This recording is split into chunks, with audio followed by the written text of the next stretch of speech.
Elon Musk কিনে নিয়েছে Twitter $44.2 billion আর আমি আজকে বলতে চলেছি আসল কারণ ইলন মাস্কের টুইটার কেনার পেছনে। আসল কারণ, যেই কারণটা লোকেরা জেনেও না জানার ভান করছে, সেই আসল কারণ। ইলন মাস্ক আর টুইটারের একটা আলাদাই ঘনিষ্ঠ সম্পর্ক আছে। ইলন মাস্ক যে টুইট গুলো করে সেগুলো আর 5টা বিলিয়নিয়ারদের মতন ভাই টুইটস না। ইলন মাস্কের টুইট গুলো ম্যাক্সিমাম হিউমারাস হয়, ফানি হয়, আর কিছু কিছু টুইট তার নিজের প্রফিটের জন্য হয়, সেটা তুমি মানো কি না মানো। Elon Musk dogecoin, bitcoin এইগুলো নিয়ে তো টুইট করেইছে, তার সাথে সে টেসলা আর তার প্রাইভেট নিজস্ব কোম্পানি নিয়েও অনেক টুইটস করেছে। এবারে ভাই আমার এখনো মনে আছে একটা সময় ছিল যখন ভাই বিটকয়েনের ভাই একটা খুব একটা উইয়ার্ড জায়গায় ছিল, মানে বিটকয়েন লোকেরা মানতে চাইছে আবার কিছু জন মানছে না, এরকম একটা অবস্থা ছিল। সেই সময় ইলন মাস্ক টুইট করে যে বিটকয়েন এবার থেকে টেসলা গাড়ি কিনতে অ্যাকসেপ্ট করা হবে অ্যাজ আ পেমেন্ট। ব্যাস যেই এই টুইটটা সে লেখে আর তার সঙ্গে সঙ্গে বিটকয়েনের প্রাইস 500 কোটি বেড়ে যায়। বুঝতেই পারছো একটা বড় কোম্পানি, একটা টেসলার মতন বড় company bitcoin as a payment accept করছে, এটা একটা খুব বড় ব্যাপার ভাই বিটকয়েন কমিউনিটির জন্য। ইলন মাস্কের এই টুইটটার সাথে সাথে বিটকয়েনের প্রাইস যেমন বেড়ে গেছিল, তেমনই ইলন মাস্ক একদিন টুইট করেছে বিটকয়েন এনভায়রনমেন্ট ফ্রেন্ডলি না, তাই জন্য টেসলায় বিটকয়েন আর অ্যাকসেপ্ট করা হবে না অ্যাজ আ পেমেন্ট। ব্যাস এই টুইটটার সঙ্গে সঙ্গে বিটকয়েনের দাম আবার ভাই পড়ে যায়, 500 কোটি পড়ে যায়। তেমনই মনে আছে আমার ডজ কয়েনের প্রাইস এক সময় 4 টাকা ছিল, আমি 4 টাকায় ডজ কয়েন কিনেছিলাম। তারপরে ইলন মাস্ক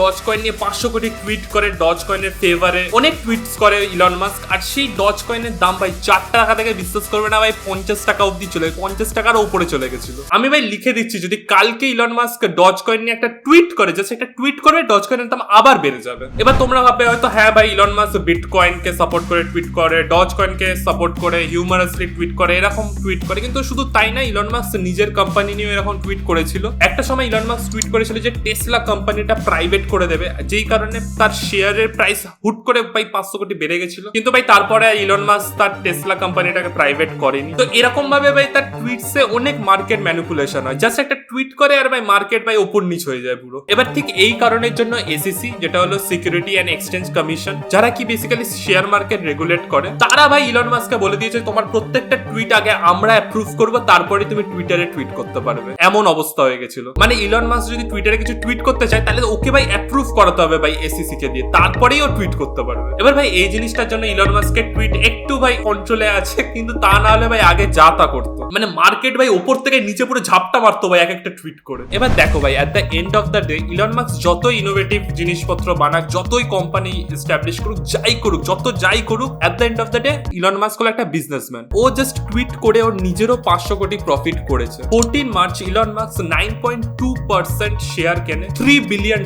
এবার ভাই ইন্টারেস্টিং ব্যাপার হলো এতটা শেয়ার কিনে নেওয়ার পরেও সে কাউকে কিছু জানায়, যেটা রুলের এগেনস্ট। একটা রুল আছে যে তুমি যদি শেয়ার কেনো কোনো কোম্পানির, এতটা শেয়ার কেনো, তাহলে তোমাকে জানাতে হবে যে হ্যাঁ ভাই আমি শেয়ার কিনেছি, কিন্তু সে জানায়নি। ও ভাই নিজে শেয়ার কিনেছে এটা না বলে ও টুইট করতে থাকে, ইনডাইরেক্টলি টুইটারের ফিচার্স নিয়ে টুইট করতে থাকে, যে টুইটারে কি এডিট বাটন দেওয়া উচিত, টুইটারে কি তোমার মনে হয় ফ্রি স্পিচ সবার কাছে আছে, এরকম অনেক টুইট করতে থাকে, অনেক পোল টুইট করতে থাকে। তো অবভিয়াসলি বুঝতে পারছো একটা লোক যখন ডজ কয়েন নিয়ে টুইট করে তখন লোকেরা ডজ কয়েন কিনে নেয়, বিটকয়েন নিয়ে যখন টুইট করে বিটকয়েনের দাম বেড়ে যায় তখন লোকেরা বিটকয়েন কিনে নেয়। তো ভাই স্বাভাবিক এখন যখন ইলন মাস্ক ভাই টুইটারের ফিচার্স নিয়ে ভাই যখন টুইট করছে, লোকজন ভাই টুইটারের শেয়ার কেনা শুরু করে দিয়েছে, যেই কারণে ভাই টুইটারের শেয়ার একদিনে 29.64% ওপরে চলে গেছে। এবার এখানে তুমি ইলন মাস্ককে কিছু বলতেও পারবে না, আর এসইসিও কিছু বলতে পারবে না। ও তো ডাইরেক্টলি কাউকে বলছে না যে গাইস তোমরা সবাইকে টুইটারের শেয়ার কেন, ওরকম তো ডাইরেক্টলি বলছে না, ইনডাইরেক্টলি টুইটারের ফিচার্স নিয়ে ডিসকাস করছে আর কন্টিনিউয়াস টুইট করে যাচ্ছে টুইটারের ফিচার্স নিয়ে। তো ইনডাইরেক্টলি ভাই ও সবাইকে বলে দিয়েছে যে হ্যাঁ ভাই টুইটারে কিছু একটা হতে চলেছে, তোমরা যদি টাকা কামাতে চাও তো টুইটারের শেয়ার কিনে নাও। এবার ভাই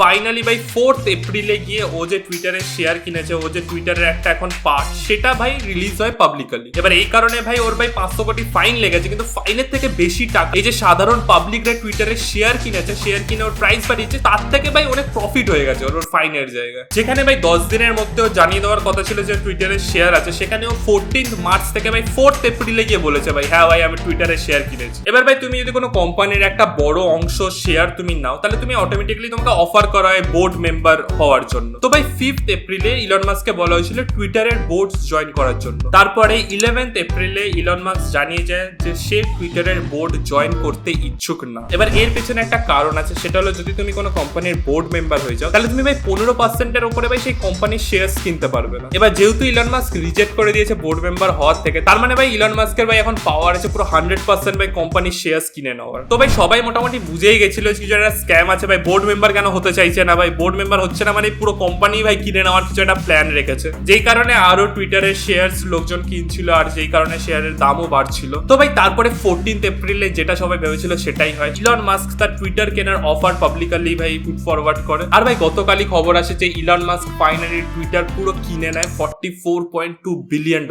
$44.2 বিলিয়ন মানে বুঝতে পারছো কত ভাই, কতগুলো আইফোন হবে, 500 কোটি আইফোন হবে ভাই। এবার ইলন মাস্ক বলেছে যে তার ভাই ইন্টেনশন হলো টুইটারকে একটা প্রাইভেট কোম্পানি বানানো। তার সাথে সাথে এটাও বলছে যে সে টুইটারের কিছু পলিসিস আর কিছু ফিচার্স চেঞ্জ আর অ্যাড করতে চায়। মানে টুইটারে কি বলতো, তুমি কিছু একটু অফেন্সিভ কিছু টুইট করো বা কিছু একটা টুইট করো গভর্নমেন্টের এগেইনস্টে, তাহলে তোমার টুইটার অ্যাকাউন্ট ব্যান হয়ে যেতে পারে। আমাদের ইলন মামা বলছে যে সেটাই চেঞ্জ করবে, সবার কাছে ফ্রিডম অফ স্পিচ থাকবে, যে তুমি যেটা চাও সেটা তুমি বলতে পারো। তার সাথে সাথে অনেক ফেক অ্যাকাউন্ট, অনেক বট অ্যাকাউন্টস আছে, এগুলো ইলন মাস্ক বলছে সরিয়ে দেবে টুইটার থেকে। আর ভাই ফাইনালি ইলন মাস্ক এমন একটা ফিচার আনতে চলেছে টুইটারে যেটা পুরো দুনিয়া পাল্টা দেবে ভাই, এডিট বাটন ভাই, টুইটে এডিট বাটন আনবে।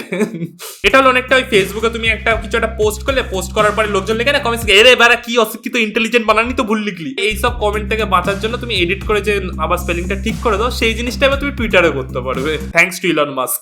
সাধারণ পাবলিককে আরো খুশি করার জন্য ইলন মাস্ক এটাও বলে যে প্রত্যেকটা মানুষের এখন ব্লু টিক থাকবে, সবাই এখন সেলিব্রিটি হয়ে যাবে ভাই। তার সাথে আরেকটা জিনিস যেটা করবে, আর যেটা আমার পার্সোনালি খুব পছন্দের জিনিস, সেটা হলো টুইটারের অ্যালগরিদমটাকে ওপেন সোর্স বানিয়ে দেবে। মানে টুইটার কিভাবে কাজ করে, টুইটারের পোস্ট কিভাবে ট্রেন্ডিং এ যায়, সবকিছু সব অ্যালগরিদম ভাই সবাই দেখতে পাবে। এরকম কোনো যদি বড় ওয়েবসাইটের অ্যালগরিদম ওপেন সোর্স হয়ে যায়, তাহলে অ্যাজ আ স্টুডেন্ট আমরা অনেক কিছু শিখতে পারবো সেই অ্যালগরিদম থেকে। প্লাস যারা যারা ভাই কেপেবল তারা কন্ট্রিবিউটও করতে পারবে সেই অ্যালগরিদমটাকে আরো বেটার বানানোর জন্য। তো ওভারঅল প্ল্যাটফর্মটা খুবই ভালো হয়ে যায়। তো ভাই ইলন মাস্ক নিজে মেনলি বলছে যে টুইটার কেনার পেছনে কারণ হলো ফ্রিডম অফ স্পিচ, যাতে সবার কাছে ফ্রিডম অফ স্পিচ থাকে। কিন্তু এটাও একটা কারণ আছে, সেটা হলো যে ইলন মাস্ক এই যে টুইট গুলো করতো, ডোজ কয়েন বলো বা নিজের কোম্পানিকে নিয়ে যে টুইট গুলো করতো, সেগুলোর জন্য একটা সম্ভাবনা ছিল যে হয়তো টুইটার ইলন মাস্ককে ব্যান করে দিতে পারে। মানে এটা সম্ভাবনা আছে, কারণ অলরেডি ডোনাল্ড ট্রাম্প, যার ইলন মাস্কেরই মতন ভাই ফলোয়ার্স ছিল, তাকে ভাই টুইটার ব্যান করে দিয়েছে। তো হয়তো ইলন মাস্ক টুইটারটা কিনে নেওয়ার পেছনেও এটাও একটা কারণ, যেটা ইলন মাস্ক নিজের থেকে তো বলছে না, কিন্তু সেটা খুব স্বাভাবিক ভাই। তোমরা যদি ঠিকভাবে ব্যাপারটাকে দেখো তাহলে তোমরা বুঝতে পারবে নিজের কার বাঁচানোর জন্যই ভাই এটা করা হচ্ছে।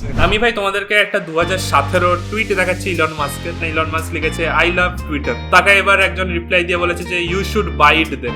ইলন মাস্ক আবার লিখেছে হাউ মাচ ইজ ইট। আর আজ ভাই 2022-এ ইলন মাস্ক কিনে নিয়েছে টুইটার। লোকজন বলছে যে এবার তুমি টিকটকটাও কিনে নাও, কিনে নিয়ে ওটাকে ডিলিট করে দাও প্লিজ। তো ভাই আজকের ভিডিও এতটাই। তোমরা কমেন্ট সেকশনে জানাও তোমাদের কি মতামত এই বিষয়ে। আর তার সাথে যদি এরকম হালকা টেক রিলেটেড ভিডিওস আরো দেখতে হয় তাহলে সাবস্ক্রাইব করো ভাই। থ্যাংক ইউ, দেখা হচ্ছে পরের ভিডিওতে, বাই।